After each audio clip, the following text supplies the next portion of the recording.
अस्सलाम वालेकुम students electrochemistry का जो नेक्स्ट आर्टिकल हम लोग करने जा रहे हैं वो हमारे पास है स्टैंडर्ड रिडक्शन पोटेंशियल। ये जो स्टैंडर्ड रिडक्शन पोटेंशियल है इसको स्टैंडर्ड रिडक्शन पोटेंशियल क्यों कहते हैं, सबसे पहले हमने ये देखना है। स्टैंडर्ड रिडक्शन पोटेंशियल इसको इसलिए बोलते हैं कि ये स्टैंडर्ड कंडीशन पे कैलकुलेट किया जाता है। स्टैंडर्ड कंडीशन पे, अब स्टैंडर्ड कंडीशन जो है वो कौन कौन सी हैं। स्टैंडर्ड कंडीशन का मतलब होता है कि जो कंसंट्रेशन है या एक्टिविटी है वो 1 मोल हो, 1 मोल एक्टिविटी 1 मोल हो, और यू नो कैपिटल एम का मतलब होता है मोल पर डेसीमीटर क्यूब। यानी एक्टिविटी या कंसंट्रेशन एक, हालांकि एक्टिविटी और कंसंट्रेशन में थोड़ा फर्क होता है लेकिन फॉर द टाइम बीइंग मैं इनको सेम मीनिंग में यूज़ कर रहा हूँ। एक्टिविटी 1 मोल पर डेसीमीटर क्यूब हो, टेम्परेचर जो है वो 298 केल्विन हो या 25 डिग्री सेंटीग्रेड हो, 25 डिग्री सेंटीग्रेड या 298 केल्विन हो, और हमारे पास जो प्रेशर है वो 118 हो। इन कंडीशन को हम कहते हैं स्टैंडर्ड कंडीशन। 298 केल्विन ये हमारे पास टेम्परेचर हो और प्रेशर 180। इन कंडीशन पे जो हम कैलकुलेट करते हैं या डिटरमिन करते हैं, इसलिए इसको कहते हैं स्टैंडर्ड रिडक्शन पोटेंशियल। अब रिडक्शन पोटेंशियल का मतलब क्या है और क्या चीज़ हम कैलकुलेट करते हैं, अब हम इसकी तरफ आते हैं। तो सबसे पहले आप लोग देखें कि हम लोग सबसे पहले एक हमारे पास, सपोज ये हमारे पास कोई कंटेनर है या कोई वेसल है, इसके अंदर हम लोग एक मेटल का रॉड डिप करते हैं। किसी मेटल को उसके अपने आयंस के सोल्यूशन के अंदर डिप करते हैं। सपोज हमारे पास ये जिंक मेटल का रॉड है, ये जिंक का रॉड है सपोज हमारे पास, और हमने इसको जिंक सल्फेट के सोल्यूशन में डिप किया है। ये हमारे पास जिंक सल्फेट का सोल्यूशन है 1 मोलर, जिंक सल्फेट का सोल्यूशन है 1 मोलर, और ये जिंक सल्फेट का 1 मोलर सोल्यूशन है, ये जिंक सल्फेट का 1 मोलर सोल्यूशन। हमने जिंक की स्टिप को या जिंक के रॉड को जिंक सल्फेट के 1 मोलर सोल्यूशन के अंदर डिप किया है। यहाँ टेम्परेचर 298 केल्विन है और जो प्रेशर है वो हमारे पास 1 एटमॉस्फेरिक है। तो अब यहाँ देखें, जब आप किसी भी मेटल को उसके अपने आयंस के अंदर डिप करेंगे, अपने आयंस के अंदर डिप करने से क्या मुराद है कि हमने जिंक मेटल है तो उसको जिंक आयन के सोल्यूशन में डिप किया। ये जिंक आयन का सोल्यूशन है। जाहिर है जिंक आयन का सोल्यूशन बनाने के लिए जिंक का कोई ना कोई सॉल्ट जो है वो डिजॉल्व करना पड़ता है। जिंक का कोई ना कोई सोल्यूशन जो है वो हमें डिजॉल्व करना पड़ता है जिंक का बनाने के लिए। तो ये हमारे पास जिंक सल्फेट का 1 मोलर सोल्यूशन है। अब याद रखें यहाँ दो तरह की टेंडेंसीज हैं। पहली टेंडेंसी ये है, दो तरह की टेंडेंसीज हैं, दो काम यहाँ पे हो सकते हैं। पहला है जी ऑक्सीडेशन। पहली जो टेंडेंसी हमारे पास है वो हमारे पास है ऑक्सीडेशन। ऑक्सीडेशन में क्या हो सकता है कि जो जिंक आयन है यहाँ पे, जो जिंक मेटल है, ये हमारे सामने जो जिंक मेटल है ये वाली, ये जिंक की जो स्ट्रिप है ये जिंक के लाखों की तादाद में एटम्स के साथ मिलने से बनी है। तो यहाँ मौजूद जो जिंक एटम है, हर जिंक एटम 2 इलेक्ट्रॉन लूज करता है जिससे वो जिंक आयन में चेंज हो जाता है। जिंक एटम ने 2 इलेक्ट्रॉन लूज किए जिससे वो जिंक आयन में चेंज हो गया। पहली टेंडेंसी ये है कि यहाँ जो ये स्ट्रिप है जो कि मिलियन ऑफ जिंक एटम्स के मिलने से बनी है, वहाँ जिंक के एटम जो हैं वो इलेक्ट्रॉन लूज करते हैं जिससे वो जिंक आयन में चेंज हो जाते हैं, और जिंक आयन जो है वो सोल्यूशन के अंदर आ जाते हैं। जिंक आयन जो है वो सोल्यूशन के अंदर आ जाते हैं। यहाँ पे जिंक आयन सोल्यूशन के अंदर आ गए, जिंक आयन सोल्यूशन के अंदर आ गए। सपोज 3 जिंक आयन जो है, मैं फर्ज कर रहा हूँ, सपोज 3 जिंक आयन जो है वो सोल्यूशन के अंदर आ गए हैं। तो अब हर जिंक आयन 2-2 इलेक्ट्रॉन देता है। एक जिंक एटम ने 2 इलेक्ट्रॉन दिए थे, फिर दूसरे, और वो जिंक आयन बन के नीचे आ गया। दूसरे जिंक एटम ने 2 इलेक्ट्रॉन दिए, वो 2 इलेक्ट्रॉन उस रॉड के ऊपर पड़े हैं। तीसरे जिंक के एटम ने 2 इलेक्ट्रॉन दिए। अब क्या हुआ है, इस स्ट्रिप के ऊपर से 3 जिंक के एटमों ने 2-2 इलेक्ट्रॉन दिए जिससे जिंक आयन बन गए। एक टेंडेंसी तो ये है। दूसरी टेंडेंसी ये है कि जो जिंक आयन सोल्यूशन के अंदर मौजूद है, oxidation mean loss of electron, कि जो जिंक है वो 2 इलेक्ट्रॉन लूज करके जिंक आयन में चेंज हो गई। दूसरी टेंडेंसी ये है, ये सोल्यूशन के अंदर जिंक के आयन मौजूद है, जो सोल्यूशन के अंदर जिंक के आयन मौजूद है क्योंकि जिंक सल्फेट का सोल्यूशन था, वहाँ जिंक के आयन मौजूद थे। दूसरा ये टेंडेंसी है कि वो जिंक के आयन 2 इलेक्ट्रॉन लेके जिंक के एटमों में चेंज हो जाए, 2 इलेक्ट्रॉन लेके जिंक के एटमों में चेंज हो जाए। जिंक में से 2 इलेक्ट्रॉन निकले हुए थे, वो 2 इलेक्ट्रॉन लेके जिंक के एटम में चेंज हुए। जो एटम है वो इस जिंक की स्ट्रिप के ऊपर एटम डिपॉजिट होना शुरू हो जाएंगे। आप लोग याद रखें, जो आयंस हैं वो सॉल्यूशन के अंदर रहते हैं, जो इलेक्ट्रॉन हैं वो स्ट्रिप के ऊपर रहते हैं। जब जिंक के एटम 2 इलेक्ट्रॉन दे के 2 इलेक्ट्रॉन देते हैं, सॉल्यूशन में आ जाते हैं और ऑक्सीडेशन होती है। और दूसरा ये है कि जिंक का जो सॉल्यूशन के अंदर है ऊपर जाके 2 इलेक्ट्रॉन लेते हैं, जिससे जिंक के एटम बनते हैं। ये जिंक के एटम बनते हैं। अब इन दोनों में से कौन सी टेंडेंसी ग्रेटर है? जिंक एटमों का इलेक्ट्रॉन दे के नीचे आना टेंडेंसी ग्रेटर है, या जिंक के आयन के ऊपर जाके 2 इलेक्ट्रॉन लेना वो टेंडेंसी ग्रेटर है? तो याद रखें, इस स्पेसिफिक केस में जिसकी हम अभी बात कर रहे हैं, जिंक के एटम 2 इलेक्ट्रॉन दे के नीचे आते हैं, जिंक आयन में चेंज होते हैं। तो दूसरी है कि जिंक आयन ऊपर जाकर इलेक्ट्रॉन लेते हैं। तो इस केस में जितने एटम इलेक्ट्रॉन दे के नीचे आते हैं, नीचे से कितने आयन ऊपर जाके इलेक्ट्रॉन नहीं लेते? सपोज ऊपर से 3 जिंक के एटम 2 इलेक्ट्रॉन दे के 3 जिंक आयन बनाते हैं, तो नीचे से 3 जिंक आयन ऊपर जाकर वो इलेक्ट्रॉन नहीं लेंगे, बल्कि नीचे से 2 जिंक आयन ऊपर जाकर वो इलेक्ट्रॉन लेंगे। इलेक्ट्रॉनों का एक पेयर वहां वैसे ही पड़ा रहेगा। तो इस केस में जो जिंक की स्ट्रिप है, इसके ऊपर जो है वो नेगेटिव चार्ज आता है और सोल्यूशन के ऊपर पॉजिटिव। सोल्यूशन के ऊपर पॉजिटिव चार्ज क्यों आता है? सोल्यूशन के ऊपर पॉजिटिव चार्ज इस वजह से आता है कि पहले जिंक सल्फेट का 1 मोलर सोल्यूशन है, यानी जिंक आयन और सल्फेट आयन की जो तादाद है 0.6.02 10⁻23। इतने जिंक आयन है सोल्यूशन के अंदर, इतने जिंक आयन है, और इतने ही सोल्यूशन के अंदर जो है वो सल्फेट आयन भी है। जितने जिंक आयन है इतने ही सल्फेट आयन है, क्योंकि 1 मोलर सोल्यूशन का मतलब ये होता है इतने जिंक आयन है और इतने ही सल्फेट आयन है। जितने जिंक आयन है इतने सल्फेट आयन है, तो सोल्यूशन के ऊपर जो चार्ज है वो सोल्यूशन न्यूट्रल, सोल्यूशन के ऊपर कोई चार्ज नहीं है, सोल्यूशन न्यूट्रल है। लेकिन फिर क्या हुआ? फिर ऊपर से, अब पहले सोल्यूशन न्यूट्रल था, ऊपर से जिंक के एटमों ने 2 इलेक्ट्रॉन दिए, जिंक आयन बन के वो नीचे आ गए। जब वो जिंक आयन बन के नीचे आते हैं, अब जाहिर है जिंक आयन की तादाद बढ़ जाएगी, 3 जिंक आयन और आ गए, सोल्यूशन पे क्या चार्ज है? पॉजिटिव। लेकिन 3 में से 2 जिंक आयन ऊपर चले गए, एक जिंक आयन फिर इधर पड़ा, जिससे सोल्यूशन के अंदर जिंक आयन की तादाद बेशक एक अदद ज्यादा है, लेकिन सोल्यूशन पे आएगा पॉजिटिव चार्ज, और इलेक्ट्रॉन जो है 3 एटम इलेक्ट्रॉन दे के नीचे आए थे, नीचे से 3 आयन ऊपर नहीं जाएंगे, 2 आयन ऊपर जाएंगे। तो 2 इलेक्ट्रॉन ये ले लिए, 2 इलेक्ट्रॉन ये ले लिए, जिंक एटम बन के पथरी के ऊपर वो बैठ गए, और पथरी के ऊपर अब आ गया नेगेटिव चार्ज। पहले 1 मोलर सोल्यूशन था, मेन जितने जिंक आयन थे इतने ही सल्फेट आयन थे। अब ऊपर से 3 जिंक आयन और आ गए, तो जिंक आयन की तादाद बढ़ गई, सोल्यूशन के ऊपर आ गया पॉजिटिव चार्ज।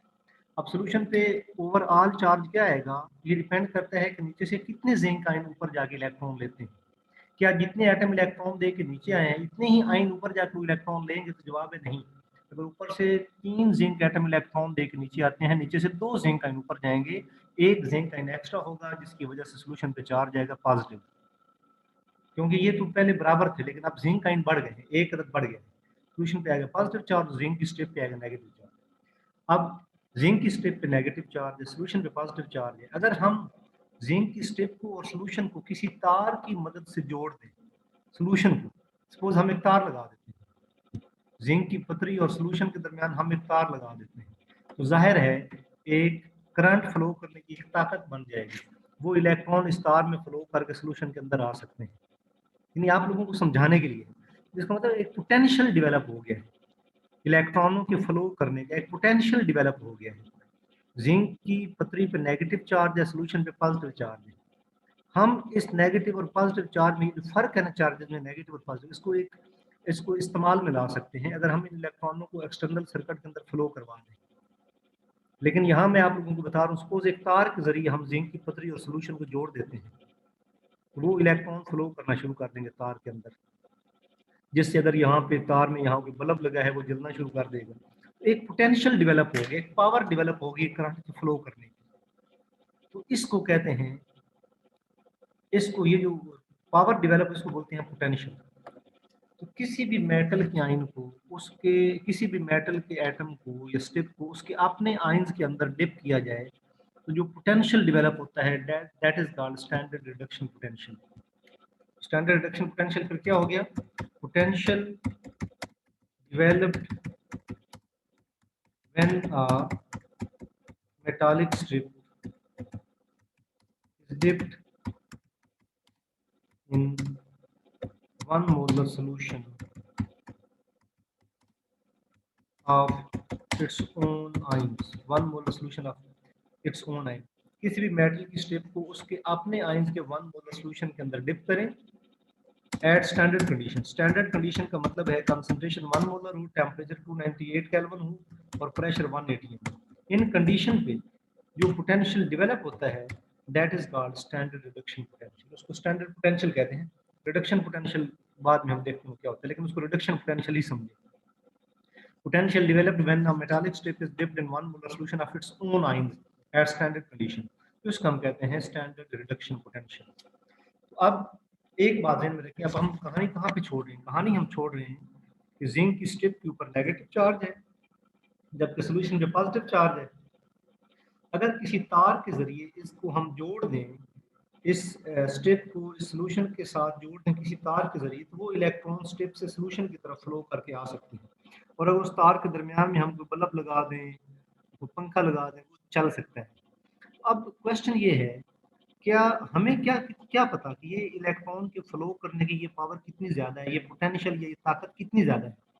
जब जिंक के एटम को या जिंक की स्ट्रिप को उसके अपने आयन के अंदर डिप करते हैं, जो करंट के फ्लो करने की पावर है जिंक के एटम से सोल्यूशन की तरफ, जो ये पोटेंशियल है, ये जो पावर है इलेक्ट्रॉनों के फ्लो करने की जो डेवलप हुई है, क्या ये फाइंड की जा सकती है।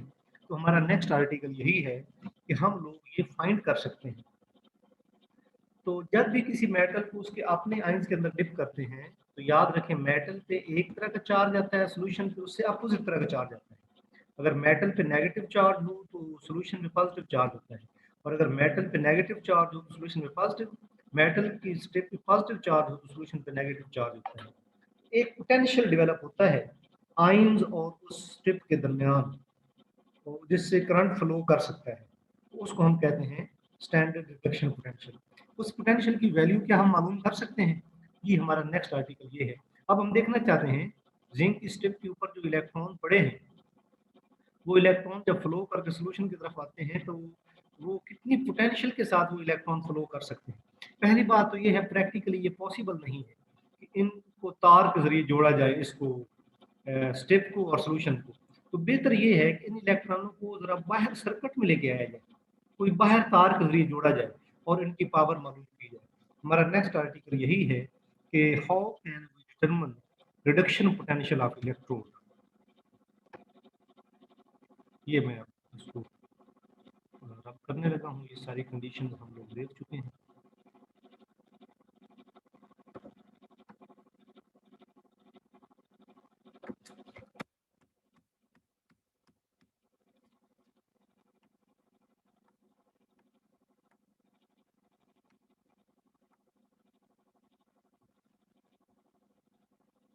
अब हम तो ये देखते हैं, अब क्या है, ये हमारे पास जिंक की स्ट्रिप है और ये जिंक के 1 मोलर सॉल्यूशन के अंदर ये हमारे पास स्ट्रिप है, और इस स्ट्रिप को जिंक की स्ट्रिप है और जिंक के 1 मोलर सॉल्यूशन के अंदर ये स्ट्रिप हमने डिप की हुई है। अब हम देखना चाहते हैं कि जिंक की इस स्ट्रिप के ऊपर जो नेगेटिव चार्ज आता है उसके अंदर कितनी पावर है उस नेगेटिव चार्ज के अंदर। ये इसकी पोटेंशियल फाइंड करने के लिए हम इसको स्टैंडर्ड हाइड्रोजन इलेक्ट्रोड के साथ जोड़ते हैं। अब स्टैंडर्ड हाइड्रोजन इलेक्ट्रोड क्या है, जरा वो देखें। ये है कि हम लोग एक और यहाँ पे एक और इलेक्ट्रोड लेते हैं, ये हमारे पास एक और इलेक्ट्रोड है। असल में ये एक असल में तो ये एक प्लाटिनम की एक स्ट्रिप होती है। लेट मी मेक दिस और मिनिमाइज दिस। ये एक प्लाटिनम की वायर के साथ जुड़ी हुई, ये प्लाटिनम की एक वायर होती है।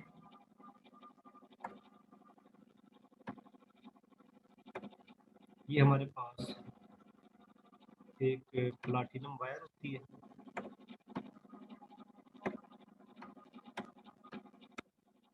और हमारे पास ये जो चीज़ है ये प्लाटिनम ब्लैक है।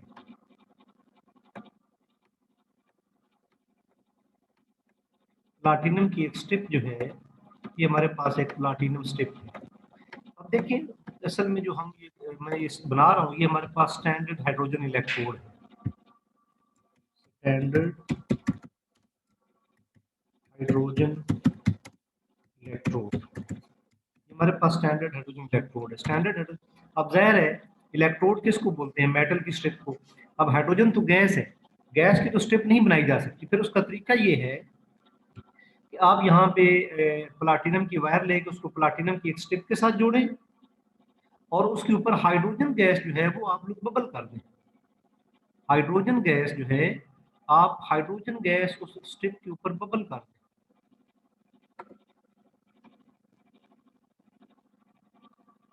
हाइड्रोजन गैस वो यहाँ बबल कर दें। जब आप लोग हाइड्रोजन गैस यहाँ बबल करेंगे ना, वो हाइड्रोजन गैस इसकी सरफेस के ऊपर एब्जॉर्ब हो जाएगी, इस प्लाटिनम की सरफेस के ऊपर। तो ये ऐसे ही है जैसे आपने हाइड्रोजन की स्ट्रिप बना दी है, क्योंकि हाइड्रोजन गैस उसकी वैसे तो स्ट्रिप बनाई नहीं जा सकती। तो क्या करते हैं, ये हमारे पास प्लाटिनम की एक स्ट्रिप है जिसको प्लाटिनम की वायर के साथ जोड़ा गया है। वो हाइड्रोजन गैस आप यहाँ बबल करते हैं तो वो इसकी सरफेस के ऊपर हाइड्रोजन गैस एब्जॉर्ब हो जाता है। तो ये ऐसे ही है जैसे हाइड्रोजन की स्ट्रिप बन गई है। अब हम क्या करेंगे, इन दोनों स्ट्रिप को हम लोग जोड़ देते हैं एक एक्सटर्नल सर्किट के जरिए। यहाँ पे हमारे पास दरमियान में वोल्ट मीटर लगा हुआ है। हम इन दोनों को जोड़ देते हैं एक्सटर्नल सर्किट के जरिए। और ये जो हमारे पास है दो सोल्यूशन, और यहाँ याद रखें, यहाँ पे ये जो स्टैंडर्ड हाइड्रोजन इलेक्ट्रोड है, ये 1 मोलर HCl के सोल्यूशन में डिप किया गया है। HCl का सोल्यूशन है 1 मोलर, ये HCl। हमने हाइड्रोजन को उसके अपने आयन के अंदर डिप कर दिया है तो हाइड्रोजन इलेक्ट्रोड बन गया। हमने जिंक को उसके अपने आयन के अंदर डिप किया तो जिंक इलेक्ट्रोड बन गया। हाइड्रोजन को अपने आयन के अंदर कैसे डिप किया है? जाहिर है यहाँ HCl है तो हाइड्रोजन आयन क्लोराइड आयन है, तो हमने हाइड्रोजन को उसके अपने आयन के अंदर डिप कर दिया है, तो ये हाइड्रोजन इलेक्ट्रोड है। जिंक को उसके अपने आयन यानी जिंक आयन के अंदर डिप किया तो ये हमारे पास जिंक इलेक्ट्रोड है। हमने उन दोनों स्ट्रिप को जोड़ दिया एक एक्सटर्नल सर्किट के जरिए जिसके दरमियान में वोल्ट मीटर लगा हुआ था, ताकि हम लोग जो है वो उसकी हम लोग वोल्टेज फाइंड कर लें। अब इन दोनों सोल्यूशन को हम लोग साल्ट ब्रिज के जरिए जोड़ देते हैं। जो हमारे पास ये दोनों सोल्यूशन है, इनको साल्ट ब्रिज। तो हमने एक्सटर्नल सर्किट को किसके जरिए जोड़ा है? एक्सटर्नल वायर के जरिए। हमने सॉरी इलेक्ट्रोड को किसके जरिए जोड़ा है? जिंक इलेक्ट्रोड और हाइड्रोजन इलेक्ट्रोड को किसके जरिए जोड़ा है? एक्सटर्नल वायर के जरिए। जबकि दोनों सोल्यूशन को किसके जरिए जोड़ा है? साल्ट ब्रिज के जरिए। ये हमारे पास जो है वो साल्ट ब्रिज है। कीप इन माइंड, हम लोग क्या फाइंड करना चाहते हैं? हम लोग फाइंड ये करना चाहते थे कि जो जिंक की स्ट्रिप है उसके अंदर कितनी, उसके ऊपर जो चार्ज था नेगेटिव चार्ज, उस नेगेटिव चार्ज के अंदर करंट फ्लो करवाने की कितनी ताकत है, कितना पोटेंशियल है उसका। अब हम लोग क्या करते हैं, हमने जिंक इलेक्ट्रोड को हाइड्रोजन इलेक्ट्रोड से जोड़ दिया। इसको स्टैंडर्ड हाइड्रोजन इलेक्ट्रोड इसलिए कहते हैं, ये स्टैंडर्ड कंडीशन पे रन करता है। कौन सी स्टैंडर्ड कंडीशन? HCl का सोल्यूशन 1 मोलर है, हाइड्रोजन गैस यहाँ पे जो बबल की है उसका प्रेशर 1 atm है, और ये सारा काम जो है ये हो रहा है 298 केल्विन पे। ये जो तीनों कंडीशंस हैं ये स्टैंडर्ड कंडीशन। तो अब जिंक इलेक्ट्रोड और ये हाइड्रोजन इलेक्ट्रोड किसके इलेक्ट्रॉन देने की टेंडेंसी ज्यादा है? तो आप लोग याद रखें, जो जिंक है उसके इलेक्ट्रॉन देने की टेंडेंसी ज्यादा है। जो जिंक की स्ट्रिप है, जिंक की स्ट्रिप में से 2 इलेक्ट्रॉन निकलते हैं जिससे जिंक आयन बनते हैं। जिंक की स्ट्रिप है उसमें से 2 इलेक्ट्रॉन निकले जिससे जिंक आयन बने। तो क्या हुआ, ये जो आप लोगों के सामने जिंक की स्ट्रिप पड़ी है ये 2 इलेक्ट्रॉन देती है जिससे जिंक आयन बनते हैं। वो जिंक आयन जो है जो दिए हैं वो सोल्यूशन के अंदर आ गए, और वो इलेक्ट्रॉन जो है वो एक्सटर्नल सर्किट में फ्लो कर गए। वो इलेक्ट्रॉन एक्सटर्नल सर्किट में फ्लो कर गए। जब वो इलेक्ट्रॉन एक्सटर्नल सर्किट में फ्लो कर रहे थे तो जो वोल्ट मीटर था, वोल्ट मीटर ने जो रीडिंग दी थी वो थी 0.76 वोल्ट। वो थी 0.76 वोल्ट। अब ये रीडिंग किसकी है ये बाद में देखते हैं। अब क्या है, वो इलेक्ट्रॉन यहाँ से आते हुए वोल्ट मीटर में रीडिंग, वो इलेक्ट्रॉन यहाँ पे पहुंच गए। वो जो जिंक ने 2 इलेक्ट्रॉन दिए थे वो यहाँ पे हाइड्रोजन के इलेक्ट्रोड पे पहुंच गए। तो क्या हुआ, सोल्यूशन के अंदर जो हाइड्रोजन के आयन थे, हाइड्रोजन के 2 आयन आए, उन्होंने वो 2 इलेक्ट्रॉन जो जिंक ने दिए थे वो 2 इलेक्ट्रॉन लिए और वो चेंज हो गए हाइड्रोजन गैस में। अब हमने इलेक्ट्रॉनों को खाली नहीं छोड़ा, हमने इलेक्ट्रॉनों को उनकी मंजिल पे पहुंचा दिया है। जिंक की स्ट्रिप में, जिंक की जो स्ट्रिप है, जिंक की स्ट्रिप जो है उसमें से जिंक के एटम ने 2 इलेक्ट्रॉन दिए और जिंक आयन बन के नीचे आ गए। वो जो इलेक्ट्रॉन दिए वो पतरी से होते हुए वोल्ट मीटर में से गुजरे, वोल्ट मीटर ने इतनी रीडिंग दी, वो इलेक्ट्रॉन होते हुए वो आ गए हाइड्रोजन इलेक्ट्रोड के ऊपर। और यहाँ से क्या हुआ, जो HCl का नीचे सोल्यूशन था उसमें जो हाइड्रोजन आयन थे, वहां पे हाइड्रोजन आयन ने जाके वो इलेक्ट्रॉन ले लिए, जिससे हाइड्रोजन गैस बन गई। अब साल्ट ब्रिज का फंक्शन क्या है, जब इस साइड पे पहले 1 मोलर सोल्यूशन था, जिंक आयन और सल्फेट आयन बराबर थे, लेकिन फिर क्या हुआ, ऊपर से जिंक आयन नीचे आना शुरू हो गए और पॉजिटिव चार्ज इस साइड पे बढ़ना शुरू हो गया। इस साइड पे क्या हुआ, पहले HCl hydrogen ion chloride ion बराबर थे, 1 मोलर थे, तो ये न्यूट्रल था। लेकिन फिर क्या हुआ, हाइड्रोजन आयन की तादाद जो है वो बढ़ना शुरू हो गई। जब हाइड्रोजन आयन की तादाद हाइड्रोजन आयन की तादाद कम होना शुरू होगी, क्योंकि हाइड्रोजन आयन ऊपर जाकर वो इलेक्ट्रॉन लेते हैं, जिससे यहाँ क्लोराइड आयन बढ़ना शुरू हो गया। इस साइड पे जिंक आयन ये नहीं बढ़ना शुरू हो गया, इस साइड पे क्लोराइड आयन बढ़ना शुरू हो गया। क्या है, पहले हाइड्रोजन आयन और क्लोराइड आयन बराबर थे, लेकिन फिर हाइड्रोजन आयन इलेक्ट्रॉन लेके हाइड्रोजन गैस में चेंज होते गए, हाइड्रोजन आयन की तादाद कम होती गई, क्लोराइड आयन की तादाद बढ़ती गई। साल्ट ब्रिज का फंक्शन ये होता है, इसके अंदर साल्ट ब्रिज के अंदर पोटेशियम क्लोराइड का सोल्यूशन होता है। जिस साइड पे पॉजिटिव चार्ज ज्यादा हो जाए उस साइड पे क्लोराइड आयन, साल्ट ब्रिज में से क्लोराइड आयन इधर आ जाते हैं ताकि ये न्यूट्रल है, और जिस साइड पे हाइड्रोजन आयन ज्यादा हो जाए, क्लोराइड आयन ज्यादा हो जाए, वहां पोटेशियम आयन नीचे आ जाते हैं इस साइड पे। तो ये साल्ट ब्रिज का फंक्शन है। तो क्या हुआ, एक दफा ये रिएक्शन दोबारा से ये देख लेते हैं प्रोसेस। हम ये देखना चाहते थे कि जो जिंक है उसके ऊपर जो नेगेटिव चार्ज आया था, वो नेगेटिव चार्ज में जो इलेक्ट्रॉन आए थे उनका कितना पोटेंशियल था करंट फ्लो करवाने का। वो पोटेंशियल देखने के लिए हमने स्टैंडर्ड हाइड्रोजन इलेक्ट्रोड इस्तेमाल किया। हाइड्रोजन इलेक्ट्रोड किसी भी मेटल को उसके अपने आयन के अंदर डिप करे, किसी मेटल की पतरी को, तो हम कहते हैं ये उस मेटल का इलेक्ट्रोड है। हाइड्रोजन का इलेक्ट्रोड कैसे बनाएंगे, हाइड्रोजन इलेक्ट्रोड कैसे बनाएंगे, हाइड्रोजन तो गैस, उसका इलेक्ट्रोड कैसे बनाएंगे। उसका इलेक्ट्रोड बनाने का तरीका ये होता है कि प्लाटिनम की एक पतरी लेके उसको प्लाटिनम की वायर के साथ बांधते हैं और हाइड्रोजन गैस ऊपर से बबल करते हैं। वो हाइड्रोजन गैस उस प्लाटिनम की पतरी के ऊपर एब्जॉर्ब हो जाती है, जज़ब हो जाती है, जिससे ऐसे ही लगता है जैसे ये हाइड्रोजन का इलेक्ट्रोड बन गया है। प्लाटिनम इसलिए यूज करते हैं कि ये इनर्ट मेटल है। उसके बाद इन दोनों को, जो जिंक का इलेक्ट्रोड है और हाइड्रोजन का इलेक्ट्रोड है, एक एक्सटर्नल वायर के जरिए जोड़ते हैं दरमियान में वोल्ट मीटर लगा के, और दोनों सोल्यूशन जो है उनको साल्ट ब्रिज के जरिए जोड़ते हैं दोनों सोल्यूशन को। अब जब जिंक के एटम इलेक्ट्रॉन दे के नीचे आते हैं, वो इलेक्ट्रॉन ऊपर पड़े रहते हैं, जिंक आयन नीचे आ गए, जिंक के एटम इलेक्ट्रॉन देते हैं, जिंक आयन में चेंज होते हैं, जिंक आयन सोल्यूशन में आ गए, वो इलेक्ट्रॉन पतरी के ऊपर पड़े रहते हैं। वो इलेक्ट्रॉन जब यहाँ एक्सटर्नल सर्किट में से फ्लो करते हैं, जो वोल्ट मीटर है वो ये रीडिंग देता है। वो इलेक्ट्रॉन फ्लो करते हुए यहाँ पे आ गए इस हाइड्रोजन के इलेक्ट्रोड के ऊपर, सोल्यूशन के अंदर हाइड्रोजन आयन जाके वो इलेक्ट्रॉन लेते हैं, जिससे हाइड्रोजन गैस में चेंज होते हैं। अब यहाँ हाइड्रोजन आयन इलेक्ट्रॉन लेके हाइड्रोजन एटमों में या हाइड्रोजन गैस में चेंज होते गए। इस साइड पे पहले हाइड्रोजन आयन और क्लोराइड आयन बराबर थे, लेकिन अब इसमें हाइड्रोजन आयन कम होते गए, क्लोराइड आयन बढ़ते गए। और इस साइड पे जिंक आयन, पहले जिंक आयन और सल्फेट आयन ज्यादा थे, लेकिन अब जिंक आयन बढ़ते गए। जिंक आयन बढ़ने की वजह से क्या हुआ, इस साइड के पॉजिटिव चार्ज आ गया। तो इस साइड में पॉजिटिव चार्ज डेवलप हो जाते हैं, इस साइड पर नेगेटिव चार्ज, क्योंकि इस साइड पे जिंक आयन बढ़ते जाते हैं, इस साइड पे क्लोराइड आयन बढ़ते जाते हैं। तो ये जो साल्ट ब्रिज के अंदर पोटेशियम क्लोराइड का सोल्यूशन है, जिस साइड पे जिंक आयन ज्यादा होते जाएं उस साइड पे क्लोराइड आयन फ्लो करके आ जाते हैं, और जिस साइड पे क्लोराइड आयन बढ़ते जा रहे थे इस साइड पे, वहां पोटेशियम आयन फ्लो करके नीचे आ जाते हैं।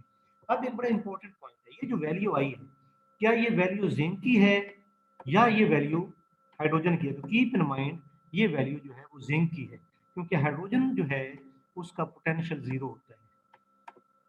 अब यहाँ एक मैं आपको बड़ी इंपॉर्टेंट बात जो मुझे पहले बतानी चाहिए थी, लेकिन मैं अब दोबारा आप लोगों को बता देता हूँ। आप लोगों को याद है जब जिंक की स्ट्रिप को जिंक आयन के सोल्यूशन के अंदर डिप करते हैं तो जिंक की पतरी के ऊपर क्या चार्ज आता है, नेगेटिव चार्ज आता है, और जिंक के सोल्यूशन पे क्या चार्ज आता है, पॉजिटिव चार्ज आता है। जिंक की पतरी पे नेगेटिव चार्ज, जिंक के सोल्यूशन में पॉजिटिव चार्ज। उसकी वजह क्या थी, क्योंकि जितने एटम इलेक्ट्रॉन दे के सोल्यूशन के अंदर आते थे, इतने ही आयन ऊपर जाके वो इलेक्ट्रॉन लेते थे, और तो उससे कम आयन ऊपर जाके इलेक्ट्रॉन लेते थे, जिससे पतरी के ऊपर नेगेटिव चार्ज आता था, सोल्यूशन पॉजिटिव। याद रखें हाइड्रोजन के केस में क्या होता है, सपोज हमने ये सारा कुछ नहीं जोड़ा हुआ, सिर्फ हमने हाइड्रोजन के इलेक्ट्रोड को हाइड्रोजन आयन के अंदर जोड़ा हुआ है, तो याद रखें जितने हाइड्रोजन के एटम इलेक्ट्रॉन दे के नीचे आते हैं, इतने ही आयन जाके वो इलेक्ट्रॉन लेते हैं। जैसे हाइड्रोजन के इलेक्ट्रोड पे ना नेगेटिव चार्ज आता है ना पॉजिटिव, तो हाइड्रोजन इलेक्ट्रोड का जो पोटेंशियल है वो जीरो होता है। जब जिंक की स्टेट को जिंक आयन में डिप करते हैं तो जिंक की स्टेट पे पॉजिटिव नेगेटिव चार्ज आता है, सोल्यूशन पे पॉजिटिव चार्ज। उसकी वजह क्या थी कि जितने एटम इलेक्ट्रॉन दे के सोल्यूशन के अंदर आते हैं, नीचे से इतने ही आयन, नीचे से कम आयन ऊपर जाकर इलेक्ट्रॉन लेते हैं, जैसे कुछ इलेक्ट्रॉन बाकी रह जाते हैं, स्टेट पे नेगेटिव चार्ज और सोल्यूशन पॉजिटिव चार्ज।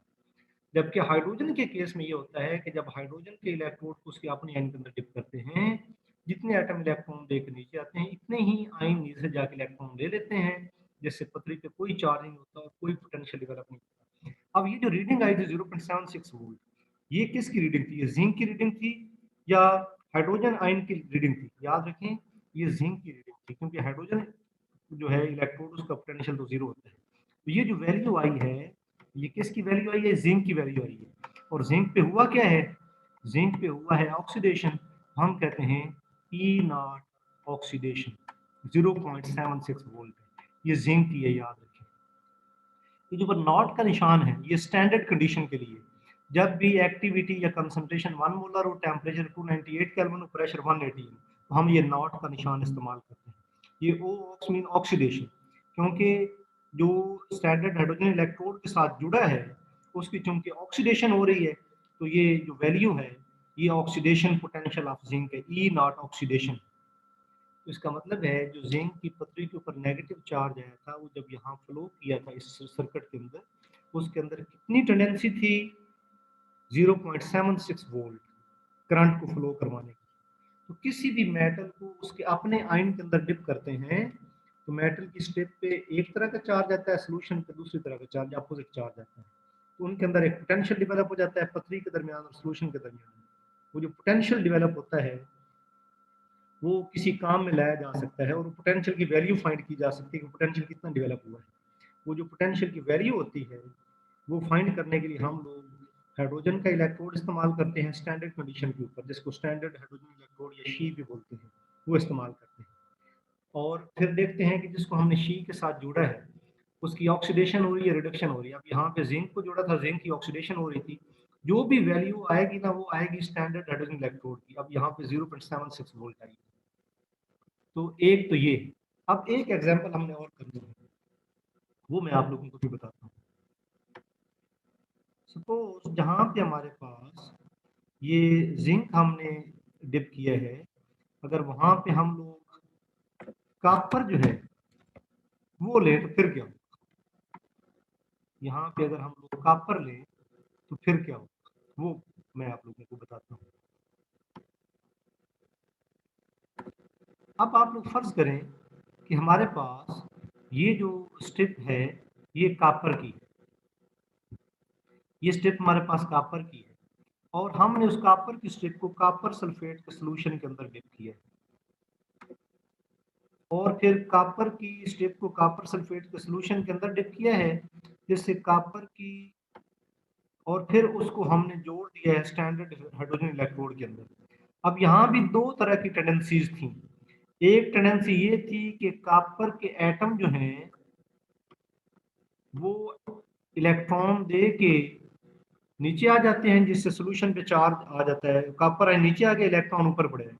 दूसरी टेंडेंसी ये थी कि कॉपर आयन सोल्यूशन के अंदर से ऊपर जाते हैं, वो इलेक्ट्रॉन लेते हैं, और जिससे कॉपर की स्टेप पे एक तरह का चार्ज आता है, सोल्यूशन पे दूसरी तरह का चार्ज आता है।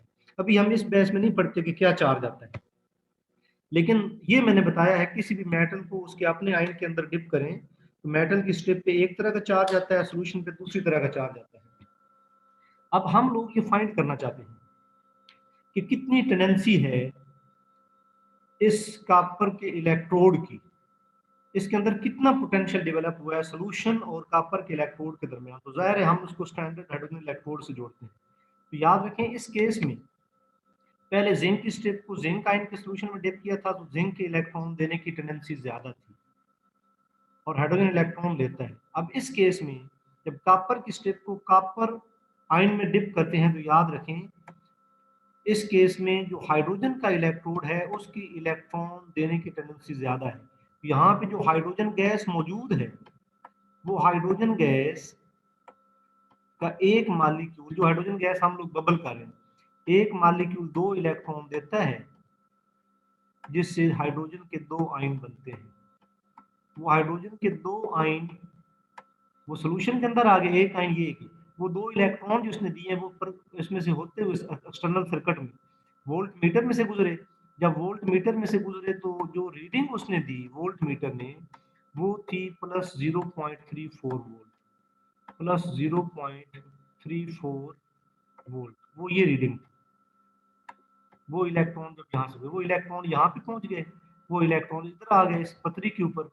जब वो इलेक्ट्रॉन इस पतरी के ऊपर आते हैं, वो दोनों इलेक्ट्रॉन इस पतरी के ऊपर आ गए, जो वहां इलेक्ट्रॉन इसने दिए थे 2 इलेक्ट्रॉन वो होते हुए इस पतरी के ऊपर आ गए। अब जो कॉपर आयन सोल्यूशन के अंदर मौजूद हैं, वो कॉपर आयन वो 2 इलेक्ट्रॉन लेके कॉपर के एटम में चेंज हो जाएंगे, और कॉपर का एटम जो है वो इस पतरी के ऊपर डिपॉजिट होना शुरू हो जाएंगे, जिससे पतरी जो है वो जरा बड़ी होती जाएगी, क्योंकि कॉपर के जो आयन है वो इलेक्ट्रॉन लेंगे ये, जिससे कॉपर जो है वो एटम बनना शुरू हो जाएंगे, एटम जो है वो पतरी के ऊपर रहना शुरू कर देते हैं।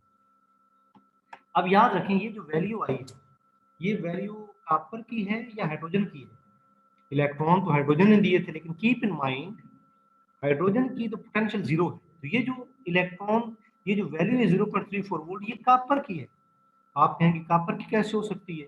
इलेक्ट्रॉन तो हाइड्रोजन ने दिए हैं, इलेक्ट्रॉन बेशक हाइड्रोजन ने दिए हैं, लेकिन कॉपर आयन के इलेक्ट्रॉन लेने की टेंडेंसी इतनी थी, क्योंकि हम देख चुके हैं कि इसका पोटेंशियल तो 0 होता है हाइड्रोजन इलेक्ट्रोड। जो भी कोई वैल्यू आएगी वो उसकी होगी जिसको स्टैंडर्ड हाइड्रोजन इलेक्ट्रोड के साथ जोड़ेंगे। तो ये जो वैल्यू 0.34 वोल्ट आई है, ये किसकी है? कॉपर की है। तो हम कहेंगे ये नॉट का निशान मीन स्टैंडर्ड कंडीशन, और यहाँ पे हमारे पास क्योंकि इसकी रिडक्शन हो रही है, कॉपर आयन इलेक्ट्रॉन ले रहे हैं, रिडक्शन हो रही है, हम कहेंगे ई नॉट रिडक्शन। और याद रखें जिंक के केस में वैल्यू क्या आई थी, ये कॉपर के केस में वैल्यू है। जिंक के केस में वैल्यू क्या आई थी? जिंक के केस में हमारे पास वैल्यू जो आई थी वो हमारे पास जिंक की ऑक्सीडेशन हुई थी, और जो उसकी वैल्यू आई थी वो थी प्लस 0.76 वोल्ट। अब मैं एक इंपॉर्टेंट यहाँ से रिजल्ट आप लोगों को बताने लगा हूँ, वो देखिए। जब जिंक के इलेक्ट्रोड को हाइड्रोजन आयन से जोड़ा था, हाइड्रोजन इलेक्ट्रोड से जोड़ा था, तो जिंक पे ऑक्सीडेशन हुई थी और हाइड्रोजन इलेक्ट्रोड पे रिडक्शन हुई थी। जब कॉपर को स्ट्रिप को या कॉपर के इलेक्ट्रोड को स्टैंडर्ड हाइड्रोजन इलेक्ट्रोड से जोड़ते हैं, तो कॉपर पे रिडक्शन होती है इस इलेक्ट्रोड पर, इस पे ऑक्सीडेशन होती है। इसलिए जो ये वैल्यू आई है, ये रिडक्शन की है, ये ऑक्सीडेशन की है। ये वैल्यू हाइड्रोजन की क्यों नहीं हो सकती? क्योंकि हाइड्रोजन जो है वो हमारे पास उसकी पोटेंशियल 0 होती है। तो इसका मतलब ये है किसी भी स्ट्रिप को, किसी भी मेटल की स्ट्रिप को जब उसको उसके अपने आयन के अंदर डिप करते हैं, तो और उसको हाइड्रोजन इलेक्ट्रोड से जोड़ते हैं, तो हमारे पास कुछ ना कुछ वैल्यू आती है। वो वैल्यू ऑक्सीडेशन की होगी या रिडक्शन की होगी, वो डिपेंड करता है कि स्टैंडर्ड हाइड्रोजन इलेक्ट्रोड जिसके साथ जोड़ा है उसकी ऑक्सीडेशन हो रही है, रिडक्शन हो रही है। हमने जिंक को जोड़ा था तो जिंक की ऑक्सीडेशन हो रही थी, तो ये ऑक्सीडेशन पोटेंशियल की वैल्यू थी। हमने कॉपर के साथ जोड़ा है तो उस पर रिडक्शन हो रही है, तो ये रिडक्शन पोटेंशियल की वैल्यू है। इसी तरह पीरियोडिक टेबल में हर मेटल की ऑक्सीडेशन और रिडक्शन पोटेंशियल की वैल्यू लिखी हुई है, और वो इसी तरीके से फाइंड की गई है। Keep in mind periodic table में मौजूद हर मेटल की ऑक्सीडेशन पोटेंशियल या रिडक्शन पोटेंशियल की वैल्यू फाइंड की गई है, इसी तरीके से फाइंड की गई है कि किसी भी मेटल की ऑक्सीडेशन या रिडक्शन पोटेंशियल की वैल्यू फाइंड करनी है, उस मेटल को उसके अपने आयन के अंदर डिप करके स्टैंडर्ड हाइड्रोजन इलेक्ट्रोड से जोड़ देते हैं। तो अब वो जो आपके पास मेटल है जिसको उसके अपने आयन के अंदर डिप किया है, उसकी या ऑक्सीडेशन होती है या रिडक्शन होती है, ये डिपेंड करता है कि मेटल कौन सी है। जैसे जिंक था तो उसकी ऑक्सीडेशन हुई थी, कॉपर था तो उसकी रिडक्शन हुई। जो भी वोल्ट मीटर रीडिंग देगा वो स्टैंडर्ड हाइड्रोजन इलेक्ट्रोड की वैल्यू नहीं होगी, वो उस मेटल के इलेक्ट्रोड की होगी जिसको उसके अपने आयन के अंदर डिप किया है। तो इस तरह एक पूरी की पूरी सीरीज जो है वो बनाई जाती है, जिसको इलेक्ट्रोकेमिकल सीरीज कहते हैं। इलेक्ट्रोकेमिकल सीरीज जो है वो तमाम एलिमेंट्स कि वो सीरीज है जिसमें एलिमेंट्स की ऑक्सीडेशन पोटेंशियल या रिडक्शन पोटेंशियल को स्टैंडर्ड हाइड्रोजन इलेक्ट्रोड के मुकाबले में उसकी मदद से मालूम करके, स्टैंडर्ड हाइड्रोजन इलेक्ट्रोड की मदद से मालूम करके तमाम एलिमेंट की ऑक्सीडेशन पोटेंशियल या रिडक्शन पोटेंशियल की वैल्यू लिखी हुई है। तो पीरियोडिक टेबल में हर एलिमेंट 118 एलिमेंट है, हर एलिमेंट की रिडक्शन पोटेंशियल या ऑक्सीडेशन पोटेंशियल की वैल्यू जो है वो लिखी हुई है। वो किस तरह निकाली गई है, वो इसी तरीके से निकाली गई है कि किसी भी मेटल की स्टेप को उसके अपने आयन के अंदर डिप करते हैं, उसको स्टैंडर्ड हाइड्रोजन इलेक्ट्रोड से जोड़ देते हैं, तो वो जो मेटल की स्टेप है उस पर ऑक्सीडेशन होती है, रिडक्शन होती है। वोल्ट मीटर जो रीडिंग देता है वो इसकी होती है, जो मेटल की स्टेप को उसके अपने आयन के अंदर डिप किया है। स्टैंडर्ड हाइड्रोजन इलेक्ट्रोड की वो वैल्यू इसलिए नहीं होती, तो स्टैंडर्ड हाइड्रोजन इलेक्ट्रोड का पोटेंशियल जीरो होता है, वो हम पहले देख चुके हैं। तो इस तरह हर एलिमेंट की ऑक्सीडेशन या रिडक्शन पोटेंशियल की वैल्यू जो है वो मालूम की जा सकती है, और आप हर एलिमेंट की ऑक्सीडेशन या रिडक्शन पोटेंशियल की वैल्यू देख सकते हैं। अब एक सबसे इंपॉर्टेंट पॉइंट, अब कुछ एलिमेंट की ऑक्सीडेशन होती है जिनको शी के साथ जोड़ते हैं, कुछ की रिडक्शन होती है। जैसे जिंक को जोड़ा तो उसकी ऑक्सीडेशन हुई, कॉपर को जोड़ा तो कॉपर की रिडक्शन हुई। तो याद रखें, साइंटिस्ट ने फिर ये डिसाइड किया कि क्यों ना, अब कुछ की ऑक्सीडेशन हो रही, कुछ की रिडक्शन हो रही, उन्होंने कहा कि क्यों ना हम सारी की सारी वैल्यूज को रिडक्शन की बेस पे लिखें। हालांकि जिंक की ऑक्सीडेशन हो रही है, लेकिन हम इस कहेंगे रिडक्शन पोटेंशियल ऑफ जिंक। उन्होंने कहा कि ये तो ऑक्सीडेशन है, इसको रिडक्शन कैसे कहेंगे? तो रिडक्शन इस साइन को, पॉजिटिव साइन इसको नेगेटिव कह रहे हैं। तो ये हमारे पास आ गई E naught reduction of zinc, जो पॉजिटिव साइन है उसको नेगेटिव कर दें, ये बन गया E naught reduction of zinc. E naught reduction of zinc, zinc की रिडक्शन पोटेंशियल की वैल्यू फिर क्या है? -0.76 वोल्ट। अब कॉपर की वैल्यू लिखी, कॉपर के ऊपर वैसे ही रिडक्शन हो रही है, तो वो उसकी साइन चेंज करने की जरूरत नहीं है। तो साइंटिस्ट ने ये डिसाइड किया कि तमाम वैल्यूज जो हैं उनको रिडक्शन पोटेंशियल की टर्म में लिखेंगे। तो इस तरह तमाम एलिमेंट जिनकी ऑक्सीडेशन हो रही थी स्टैंडर्ड हाइड्रोजन इलेक्ट्रोड के साथ जोड़ने से, उनकी वैल्यू की साइन चेंज करके उसको रिडक्शन पोटेंशियल के टर्म में लिखा गया और उसको कहा गया रिडक्शन पोटेंशियल। तो ये रिडक्शन पोटेंशियल किसकी है? जिंक की। ये रिडक्शन पोटेंशियल किसकी है? कॉपर की। हालांकि जिंक की ऑक्सीडेशन हो रही थी, लेकिन उसकी वैल्यू का रिडक्शन की टर्म में लिखना चाहते हैं तो साइन चेंज कर दें। तो जिनकी ऑक्सीडेशन हो रही थी तमाम की साइन चेंज करके रिडक्शन पोटेंशियल की सूरत में लिखेगी, और जिन पर रिडक्शन हो रही थी उनकी साइन चेंज करने की जरूरत नहीं थी।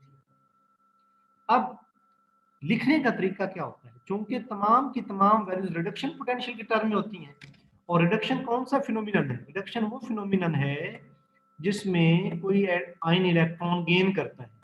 जिंक +2 है, ये 2 इलेक्ट्रॉन गेन करके जिंक एटम में चेंज होता है, ये रिडक्शन है। ये लिखने का तरीका है, रिडक्शन पोटेंशियल को लिखने का तरीका ये है, और इसकी वैल्यू क्या है? -0.76 वोल्ट। कॉपर की रिडक्शन पोटेंशियल ये क्या होगी? कॉपर +2 और यहाँ पे कॉपर। तो पूरी इलेक्ट्रोकेमिकल सीरीज में जो तमाम वैल्यूज दी गई है रिडक्शन पोटेंशियल की टर्म में है, और लिखने का तरीका रिडक्शन पोटेंशियल को ये होता है, जिंक +2 ने 2 इलेक्ट्रॉन लिए, जिंक एटम में चेंज हुआ, कॉपर +2 ने 2 इलेक्ट्रॉन लिए, कॉपर एटम में चेंज हुआ। ये उसकी रिडक्शन पोटेंशियल की वैल्यूज हैं, और ये उसको लिखने का तरीका है। तो ये था स्टैंडर्ड कंडीशन के तहत हम लोग रिडक्शन पोटेंशियल कैसे मालूम करते हैं। नेक्स्ट लेक्चर में बताऊंगा कि नॉन स्टैंडर्ड कंडीशन के तहत हम लोग कैसे करते हैं। ओके।